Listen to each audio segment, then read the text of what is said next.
Jay and Tatum, a living miracle is how doctors describe correctional officer Jason Self. The father of 5 has been told by every one of his doctors that if it weren't for the initial care he received at the scene of the crash, he'd be dead right now.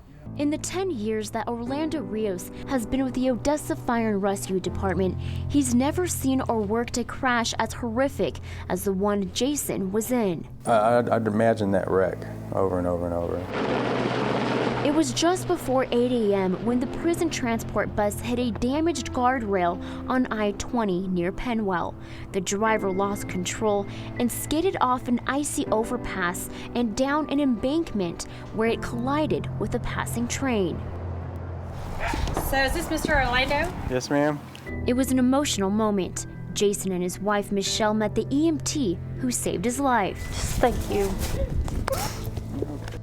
Jason, 2 of his fellow correctional officers, and 12 inmates were on their way from the Middleton prison in Abilene to the Sanchez unit in El Paso. Minutes before reaching Penwell, one of the other correctional officers swapped spots with Jason, who was driving at the time, prompting him to take a seat in the back of the bus. They said that the only seat that was still attached to the bus was the one I was in. Orlando and his partner were the first paramedics to arrive at the scene. They knew they had to act quickly but carefully. After assessing the wreck, it looked like the back of the bus would be the easiest path to reach what appeared to be multiple lifeless bodies. People on the scene helped Orlando open the back door. I couldn't tell what was what. Debris was scattered everywhere, blocking all paths to the front of the bus. Orlando was getting ready to close the door when he saw fingers slowly moving. One had a wedding ring on it. And it was shining. I mean, the sun wasn't out, but it was still shining. And I explained to Jason, with all the blood on him and everything, that ring stuck out. Just kept telling me to get him home, keep him alive, talk to him. He's married, has a baby. Orlando expected spinal injuries, so he immediately called for a device known as a KED. The device, which is much like a brace, was wrapped around Jason's body to keep his head, neck, and torso from moving. And come to find out, his neck was broken 3 different pieces, and a doctor said that man and that device saved your life. There isn't a day that's gone by that Orlando hasn't stopped to think of how Jason's recovery is going. How does it feel, to be here now? Very, very warming, I guess, very heartfelt. Just to see your children, hanging out with you, and just your family continues. So I love him so much. I'm glad that Orlando got my dad out of the bus and saved him and saved his life. Although Jason continues to make astonishing improvements, he still has a long road ahead.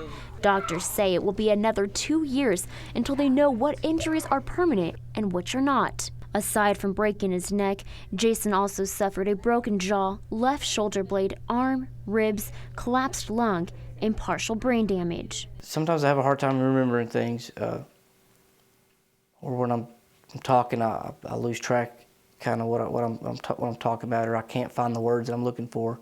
I can't, I can draw blanks. What worries the family the most is the fear of the unknown. Just 10 years shy of his retirement, Jason thought his family's future was secure. It just stresses me out. I don't know I don't know. I don't know what like looking for a job. If I had to go look for a job tomorrow, I'd be scared to death. I wouldn't know, who would hire me. Jason is still on the Middleton prison's payroll, and his medical bills are being taken care of by the state. But the family has concerns about how long that financial support will continue. Every time I look in the mirror, I see these scars. It's just a constant reminder. And the pain every day, it's hard to get past. Hard to get over that hump. His family has a message for the man who saved his life. Tonight is probably the first night he's going to be able to go to bed, and he's like, I know how he's doing tonight. I know he's at home. I know he's with his kids. I know how he's doing tonight. And he's going to sleep good. because he knows he has an end. But I want him to know that this isn't an end. This is a beginning. Because through this all, we have all developed a whole new family. And I want him to know that he is a part of ours.